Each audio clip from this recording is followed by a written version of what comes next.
सभी लोग एक बार फिर से क्लास 12 फिजिक्स के ऑनलाइन स्टडी चैनल पे। आज के इस वीडियो में हम इलेक्ट्रोस्टैटिक टॉपिक को डिस्कस कर रहे हैं। प्रीवियस लेक्चर में हमने पढ़ा था कूलम्ब्स लॉ को, कूलम्ब्स लॉ के से कंपेयर किया था ग्रेविटेशनल लॉ को कि कौन सा फोर्स दो चार्ज के बीच में लगने वाला जो फोर्स है इलेक्ट्रोस्टैटिक फोर्स और ग्रेविटेशनल फोर्स, उसमें ज़्यादा इफेक्टिव कौन होता है। तो ग्रेविटेशनल फोर्स और इलेक्ट्रोस्टैटिक फोर्स को कंपेयर किया गया था प्रीवियस लेक्चर में। आप कुछ होमवर्क भी दिया गया था कि आप कुछ रिवीजन भी करते रहे कूलम्ब्स लॉ को, उन पे बेस्ड न्यूमेरिकल्स को। तो कुछ स्टूडेंट्स की ये डिमांड आई है, सर बस थियरी ही पढ़ेंगे या फिर न्यूमेरिकल भी सॉल्व करेंगे।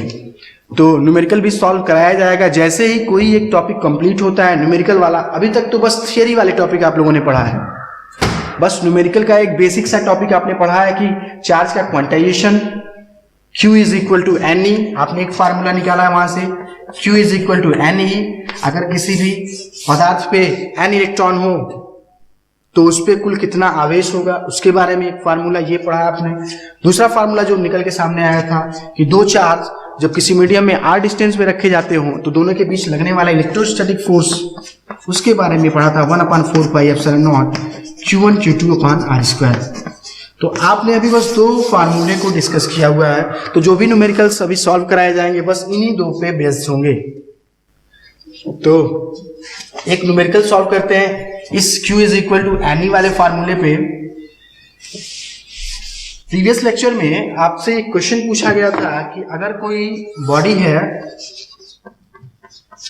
बॉडी है उस पे एक्सेस में 500 इलेक्ट्रॉन है। अगर कोई वस्तु है उस पे एक्सेस में 500 इलेक्ट्रॉन है, तो बताइए उस बॉडी पे कितना चार्ज होगा, टोटल चार्ज कितना होगा और उस चार्ज का नेचर क्या होगा, किस तरह का वो चार्ज होगा। इस क्वेश्चन को पूछा गया था। तो वो जो क्वेश्चन सॉल्व होगा इस फार्मूले से सॉल्व होगा, Q is equal to NE से।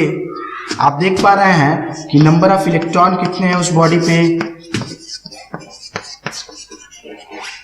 उस बॉडी पे नंबर ऑफ इलेक्ट्रॉन है 500 इलेक्ट्रॉन एक्सेस में, तो 500 इलेक्ट्रॉन है, ये N की वैल्यू हो गई। और आप जानते हैं एक इलेक्ट्रॉनिक आवेश उसकी वैल्यू कितनी होती है, आपने पढ़ा है E इज इक्वल टू जानते हैं कि 1.6 इंटू 10⁻⁹ ये एक इलेक्ट्रॉनिक आवेश होता है। तो उस पे जो टोटल चार्ज होगा 500 इलेक्ट्रॉन है, एक रहता है तो इतना चार्ज होता, 500 इलेक्ट्रॉन है तो कितना चार्ज होगा। तो वहां से कह सकते हैं therefore total charge, net charge कितना होगा, कुल आवेश उस बॉडी पे कितना होगा। Q is equal to NE से लेकर NE। N की वैल्यू है 500, तो 500 इंटू E की वैल्यू है 1.6 इंटू 10⁻⁹ कूलम। तो यहाँ से सिंप्लीफाई करें तो 500 इंटू 1.6 मल्टीप्लाई करें तो 1.6 इंटू 500 अगर करें तो ये 0 16 25 80 80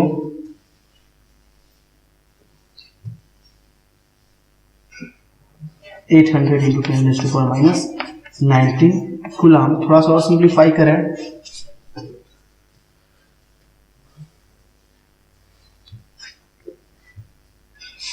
तो 8.0 इंटू 10⁻⁷ कूलम। मतलब अगर कोई बॉडी है जिसपे 500 इलेक्ट्रॉन है एक्सेस में है तो उस पर टोटल नेट चार्ज कितना होगा। तो आप फार्मूले से सॉल्व कर सकते हैं, Q is equal to NE से। N की वैल्यू गिवन होगी, E की वैल्यू गिवन होगी। ओके, तो इस तरह से इस पे बेस्ड प्रॉब्लम पूछा जाता है। कहता है किसी बॉडी पे इतना चार्ज है एक्सेस में है, आप इतना इलेक्ट्रॉन है एक्सेस में, बताइए उस पर टोटल चार्ज कितना होगा। ठीक है ना। या फिर सेकेंड टाइप के जो प्रॉब्लम पूछे जाते हैं इसी पे बेस्ड जो सेकेंड टाइप के प्रॉब्लम पूछे जाते हैं वो यहाँ से तो Q की वैल्यू पूछा है, अब जो पूछा जाता है वो N की वैल्यू पूछता है। नंबर ऑफ इलेक्ट्रॉन कितना है, मतलब Q की वैल्यू दे दी जाएगी, E आप जानते ही हैं, तो N की वैल्यू क्या होगी, number of electron. E is equal to कह सकते हैं टोटल चार्ज अपॉन E। ये फार्मूला, इससे बेस्ड भी प्रॉब्लम पूछे जाते हैं।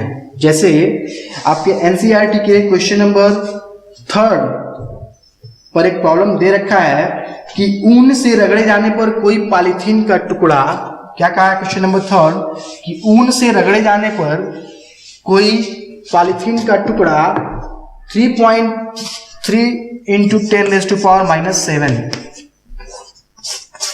इतना चार्ज हो गया, तो बताइए उस कितने इलेक्ट्रॉनों का ट्रांसफर हुआ। तो आप जानते हैं यहां से n की वैल्यू पूछी गई है, तो n ये q की वैल्यू दे दिया गया है, n की वैल्यू पूछी गई तो n is equal to q/e। इस फार्मूले को लगा के सॉल्व करेंगे इस क्वेश्चन को, यही आपके लिए होमवर्क होगा। q की वैल्यू दिया गया है, e की वैल्यू आप जानते हैं, डिवाइड करेंगे इसको 1.6 इंटू 10⁻⁻19 से, n की वैल्यू फाइंड आउट हो जाएगी। Okay, thank you.